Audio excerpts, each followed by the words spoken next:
Cellular phone technology has taken over the world. In South Africa alone, there are 30 million handsets.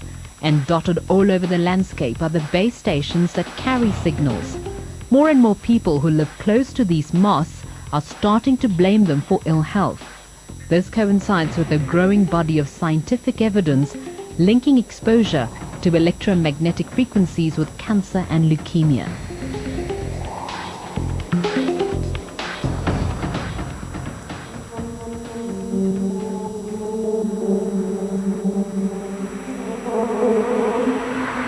If it's killing the plants, what's it doing to us? I felt like I was literally dying. I changed color. I was pale, extremely pale. A lot of times people would say to me, you know, are you feeling okay? It sounds so unreal. If you really tell people this, I think they turn around and they walk away and they say, yeah, what an idiot. Because it sounds, it's a different story. Eh?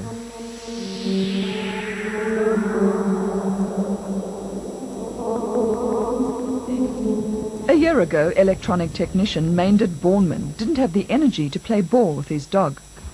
At school, he was nicknamed Tomato because of his pink complexion.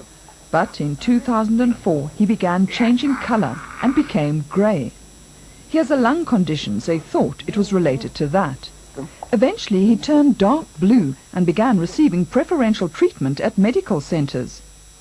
The doctor would walk past and he'd call the sister and say, sister, put that man on oxygen, you know. And the doctor they would give me special attention.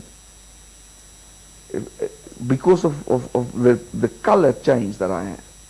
And people would look at me and say, yes, what's wrong with you, you know. And because I was getting this grey color, and then later on it became real blue like... Then his wife began changing colour too. I thought, gee, but I was also going grey, you know, and I could really then understand what the concern was, but they couldn't find anything. We had the water tested at our home because we were thinking maybe it would be a lead pipe, and the water was normal. At the time, the Bornmans lived in close proximity to a low cell phone mast. They believe it developed a technical fault. First, they began hearing a droning sound, particularly at night, when all was quiet. When I started hearing it, obviously I didn't just accuse the tower. I started looking for where the noise come from, and but it was so omnidirectional, you know, it engulfs you, and when you're really awake, you don't hear it. The Johannesburg-based Electromagnetic Action Group says microwave hearing is a common phenomenon. We've discovered quite a few people now who are living next to cell phone towers and experiencing physical problems. We get an incidence, an early warning of higher blood pressure, sleeplessness, anxiety. A lot of them are hearing the noise from the cell phone tower. We call that microwave hearing. We have groups of people, even in this city, who are reporting that they can hear this radiation at night time. One of these groups is in the vicinity of a cell mast in the West Dean Sophiatown area. In the night when I sleep, I hear that noise and I wake up, then my mother asks me, what is it? And I say, Mommy, can't you hear it? And then my mother says, no, try to sleep again, maybe you are just dreaming. People that stay in our house, everybody hears it. It says, yes. Some are packing up and leaving the area because of it. They've had one too many sleepless nights. At the moment I'm trying to sell my house and just to get away from it. But where do you go? I mean, these are all over the place, you know. You can't get away from it. Maynard and Renee Bornman lived with the noise and their strange colour until their normally healthy daughter Corne began feeling out of sorts. In fact, they all became tired, aggressive, and developed highly sensitive teeth. It's like when your nerves are exposed, but it's not on the ends of the teeth. It's actually where the roots are in the bone. And my daughter started complaining about that. When I'm at work, there's nothing wrong with me. I get home about half an hour, and I get this teeth ache. And I started noticing that I was sleeping often. You know, it's constant sleeping during the day, sleeping when I get home till the next morning and still being tired, waking up and going to work. And eventually it started happening at work. She began blacking out, sometimes while driving her car, and she noticed changes in her body. Even my cycle changed tremendously. You know, my normal, because I stayed in that house from the age of 17, right, up to 20. That was the time where my physical body changed and went into womanhood. And all that was slowed down by the fact that my body couldn't generate normally. Their home, and particularly the rooms facing the mast, began getting warmer. The heat would make wax leak from Maynard Borneman's ears onto his pillow at night. In winter, their bedroom had always been particularly cold. It became so hot in that room that you couldn't sleep under the blankets. You had to lie on top of the bed, on top of the blankets. In the middle of winter, there was no sign of that cold anymore. So I'm sure it was that, you know, that the radiation that was coming into our bedroom especially. Technicians who serviced the mast didn't agree. But at that stage, I felt like getting a truck or something and drive over it. Because nobody was responding. It was just, Ahmed, you're an idiot. It's in your head, you know. That's where the oxygen is. A doctor eventually ascribed their blue color to hypoxia, a lack of oxygen supply to the blood. But doctors couldn't say for certain that it was linked to the cell mast.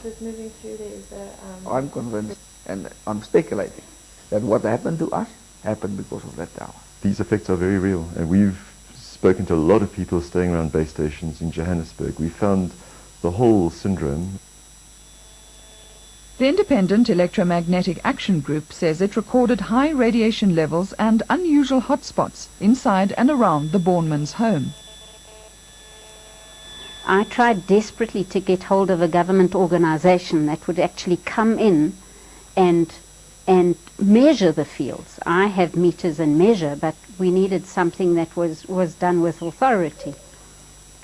So I tried first at local level, and I got hold of the Department of Health, who said it wasn't their concern. We should try the Department of Environment. We tried them. They said it wasn't their concern. It was the Department of Health, etc. So the buck was passed beautifully in this instance. Eventually, the Department of Health admitted that the buck stopped with its radiation division. At this point in time, nobody checks the levels. If you mean that somebody has to go around to base stations and check the level. We are 3 people in this section, and there are 20,000 base stations out there. To me, the tragedy of the thing was that even though they know that these things can be dangerous, the government are not interested in checking any of these things. The government doesn't even have people that understand these things. They don't have the instruments. There have been many surveys, measurement surveys done internationally, and even here a few have been done, although not by us, by some private companies. And they've experienced precisely that the levels, even at worst, would be in the order of about 0.01% of the limit. But their guidelines are based only on the fact that cell phone radiation may heat your body up a bit. And they say that's obviously a bad thing, so we'll set a guideline that will make sure you don't heat up too much. They don't recognize all these biological effects which are caused by cell phone radiation. It's not to say that the person's illness is imaginary or whatever, but it might not have anything to do with what they think it has to do. The increasingly blue Bornemans decided to move house. Within months, their health improved. The government were not interested. So where do you go? What we did is we spent a lot of money to move away from the house. If we're getting our lives together, and what is me is that other people's lives will be turned upside down like ours without anybody learning from our experience. After the break, even nature seems to have a problem.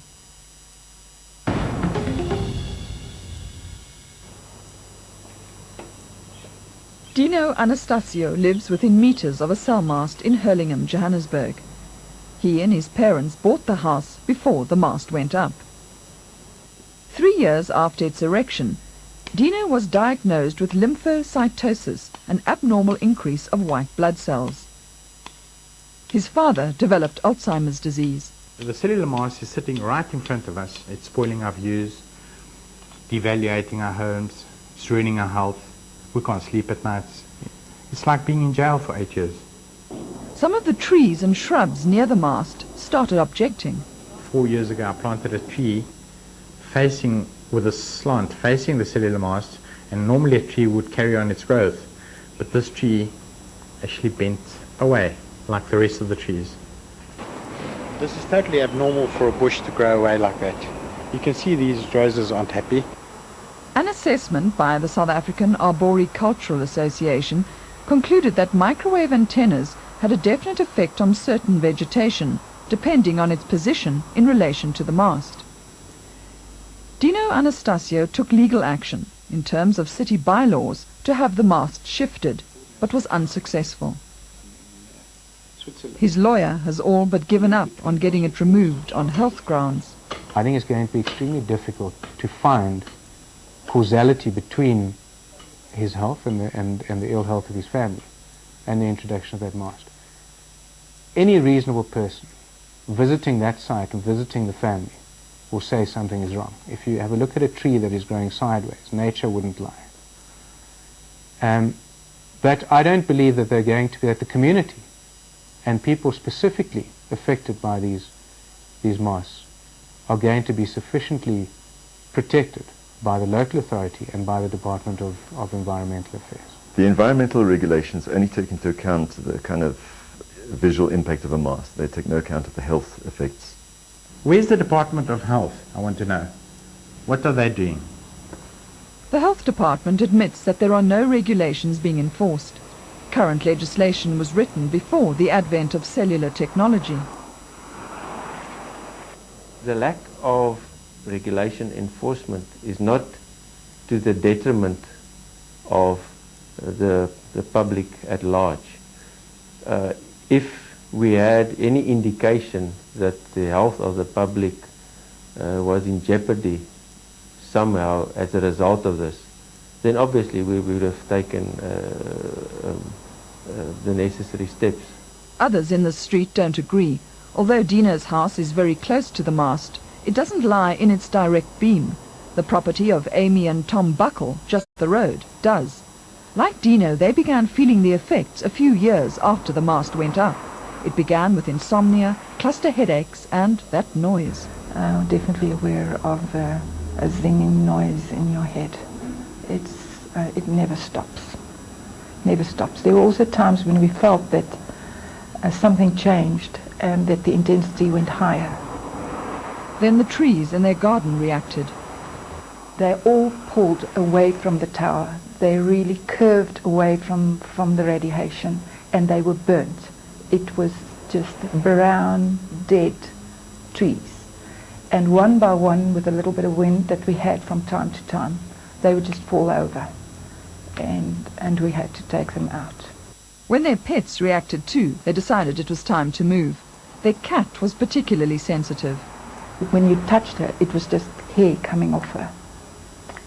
And I thought it was my cat. I took her to the vet, we had her treated, we tried a lot of things, never helped. And I took it, it was the nature of my animal. Since we moved, 8 weeks later, the cat is sleeping on my bed. There's absolutely no hair loss. Now they only use the property as an office. We just felt that we had to make a move. Obviously, it's our life savings. You can't just decide it's dangerous to stay here and move. It takes money to do that. So we had to wait for an opportunity to get an alternative place to stay. And we are now only spending time here during the day. So at least at night we're not exposed to any radiation. She doesn't believe cell masts should be put up in residential areas. Some studies done overseas recommend that no one should live within 400 meters of a mast. but they'll have to look at frequencies, they'll have to look at exposure, and they'll have to look at residential areas, because putting these things next to schools and churches who needs the funds is criminal. Criminal. I don't have children, but I'll tell you, I wouldn't be worried in the least about the cell phone mast. But officially speaking, the only thing that you can go on, that I go on as being charged with this responsibility, is confirmed scientific evidence. The weight of evidence is still that there are no adverse effects below the exposure limits. Leslie Hilton lives near a mast on a school property.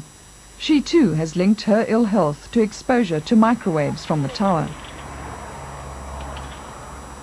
I had like yuppie flu symptoms. I was going blue. It even affected my emotions. I had menstrual problems, fatigue. I was getting more and more and more tired and lethargic. Every time I went for a blood test, my red blood cells were sticking together, and I felt like I was literally dying. Moving house wasn't an option, so she began wearing a protective device around her neck, designed to harmonize magnetic fields. 72 hours after I'd put it on, my blood had changed to free-flowing red blood cells. So I know without a doubt it is this, and I can feel within myself I'm steadily and slowly improving day by day. Everything's coming right. Some doctors are skeptical about the properties of the so-called Q-link and say it probably only has a placebo effect. Having an object, let's say for example like this, if it has copper wiring and a magnet and a crystal, from a physics point of view, that's not really going to have much an effect on the entire body's exposure to a specific electromagnetic field. That would have to be a Faraday cage surrounding the whole person. He says it's almost impossible for a doctor to link cell phone masts to ill health. The likelihood is that you're going to have a lot of external factors impacting on a complex biological system, such as a human being. So to ascribe linear cause-effect relationships between things like cell phone mast radiation and the disease in a particular person is very, very difficult, because that person may have an enormous range of other influences. So we don't know, and that's the difficulty. After the break, not in my backyard.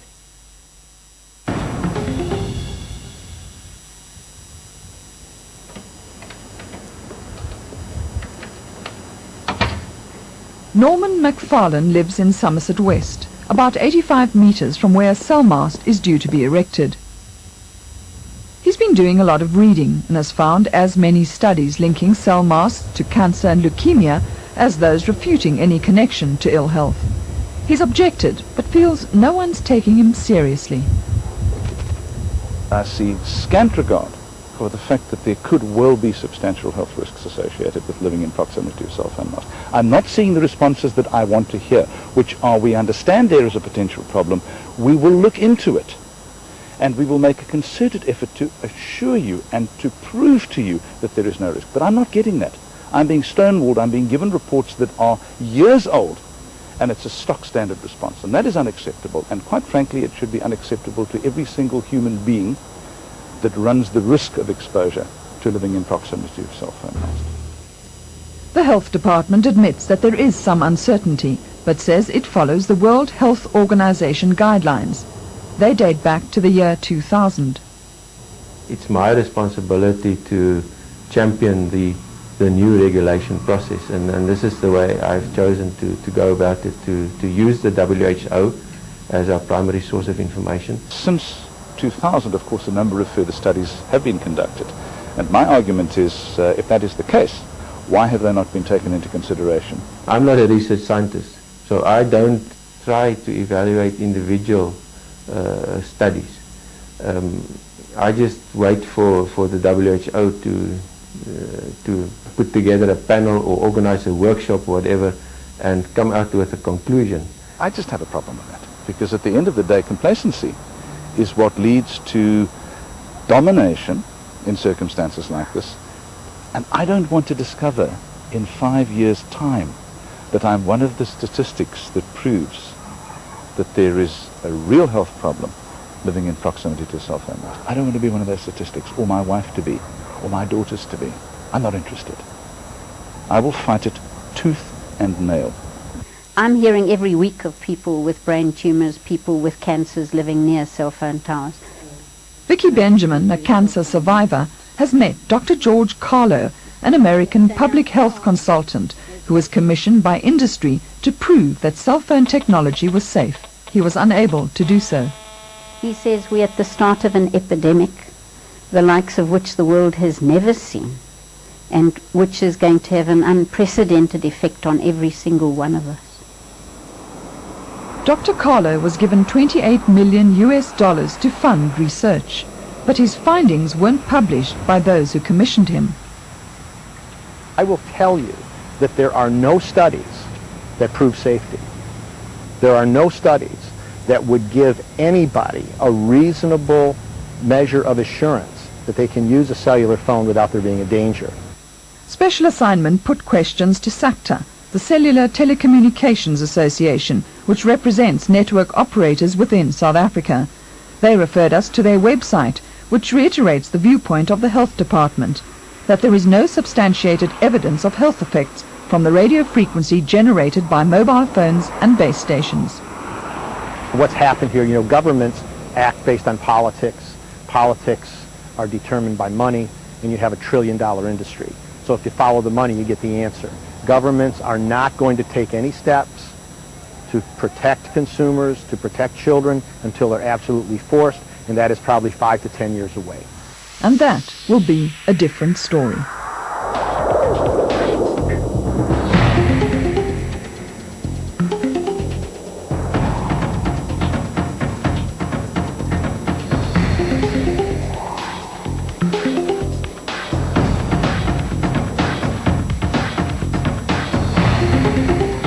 Cell masts should not be in residential areas or schools.